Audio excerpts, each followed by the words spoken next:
16 Oktober. Ons is een met Christus.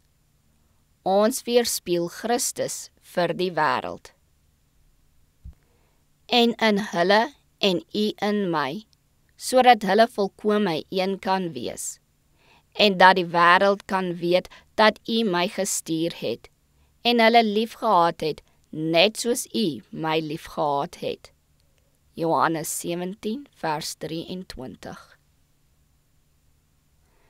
In sy middelaarsgebed tot sy Vader, het Jesus daarop aanspraak gemaak dat hy die voorwaardes nagekom het, wat dit vir die Vader bindend maak om sy deel van die ooreenkoms wat in die hemel ten behoeve van die sondige mens aangegaan is, na te kom.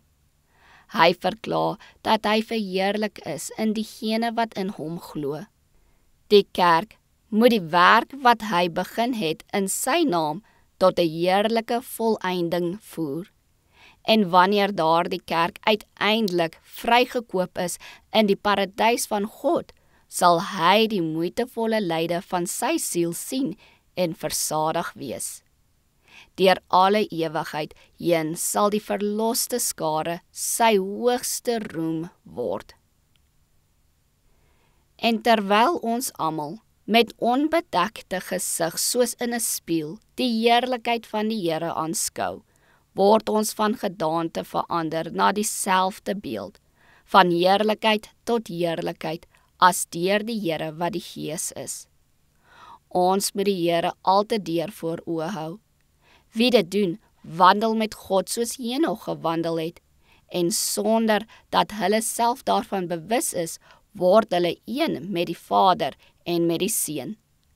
Dag na dag tree 'n verandering in hart en gees in, en die natuurlike begeertes en gewoontes word na die wee en gees van God gevorm.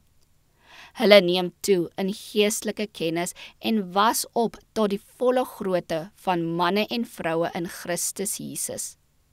Hulle weerspieël die karakter van Christus vir die wêreld, en terwyl hulle in hom bly en hy in hulle, vervul hulle die sending waarvoor hulle geroep is om kinders van God te wees.